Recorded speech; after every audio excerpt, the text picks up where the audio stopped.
مؤذن کو اور امام کو 5,000 دینے کو بھی تیار نہیں.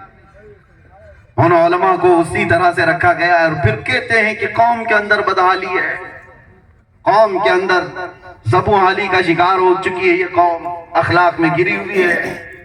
جہاں سے حق بات کا اعلان ہوتا تھا ان آوازوں کو دبا دیا گیا ہے, ان آوازوں کو ختم کرنے کی کوششیں کی جا رہی ہیں. یہ غیروں کی طرف سے نہیں, یہ اپنوں کی طرف سے ہے. اصلاح کرو. اور ایک بات میں آپ کو بتا دوں, بزرگوں نے فرمایا ہے کہ مال کی چربی جب کسی کو چڑھتی ہے تو سب سے پہلے وہ دین کا مذاق اڑانے لگ جاتا ہے, اور وہی فرعون کے ساتھ قیامت کے دن اٹھایا بھی جائے گا. مال آنے کے بعد بہت بڑا امتحان ہے, حقیر مت سمجھو علماء کو یا دین کی بات کرنے والوں کو. نہ پوچھ ان خرقہ پوشوں کو, ارادت ہو تو دیکھ ان کو, یہ دے بیضا لیے بیٹھے ہیں اپنی آستینوں میں. یہ علماء ہی تھے جنہوں نے انقلاب پیدا کیے ہیں, انسان بنائے, لوگوں کے مزاج کو سنوارا ہے. بگڑتے ہوئے حالات میں کون لوگ تھے؟ عشق رسول کی باتیں کرنے والے, قرآن کے پیغامات کو پھیلانے والے, یہ مختصر سی جماعت تھی. اس ہندوستان کی آزادی میں آپ کو پتا ہے 1857 کے غدر میں 30,000 علماء کرام کو دلی سے لے کر کشمیر تک ہر جھاڑی پر لٹکا دیا گیا.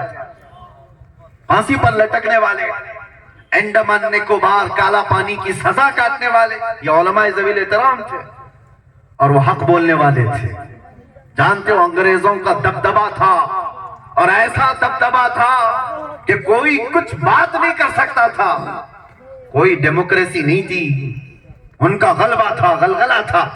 ایسے ماحول میں دلی کی جامع مسجد سے علامہ فضل خیر آبادی نے فتویٰ صادر کیا تھا, جبکہ انہیں پتا تھا انجام کیا ہوگا. اور اسی انگریزوں کے خلاف فتویٰ صادر کرنے کی بنیاد پر ایک تحریک چھڑی پورے ہندوستان میں. یہ 1857 کی بات کر رہا ہوں, 1947 کی نہیں. 90 سال کی محنت کے بعد اس ملک کو آزادی ملی. 1857 میں یہ چھڑی تھی علماء کی ذریعے سے. علماء ذوی احترام نے جب انگریزوں کے خلاف یہ فتویٰ دیا تھا اور قوم کے اندر بیداری لائی تھی, اس کی سزا ان کو کیا دی گئی یہ پتہ ہے؟ علامہ فضل حق خیر آبادی عام عالم کی بات نہیں ہے, اعلیٰ حضرت بھی جن کا ادب کیا کرتے تھے. وہ فضل حق خیر آبادی کالا پانی کی سزا کاٹتے کاٹتے جیل میں انتقال کر گئے. آج بھی ان کا مزار انڈمان نکوبار میں ہے. دونوں عذاب میں گرفتار ہوں گے. مال والے جتنے بھی منصب والے, آپ خلیفہ ہارون رشید سے زیادہ بڑھ کر کے تو نہیں ہوں گے. ہارون رشید اس خلیفہ کا نام ہے جس نے ایک زمانہ ایسی خلافت کی ہے کہ بڑی بڑی حکومتیں اس سے تھر تھراتی تھیں.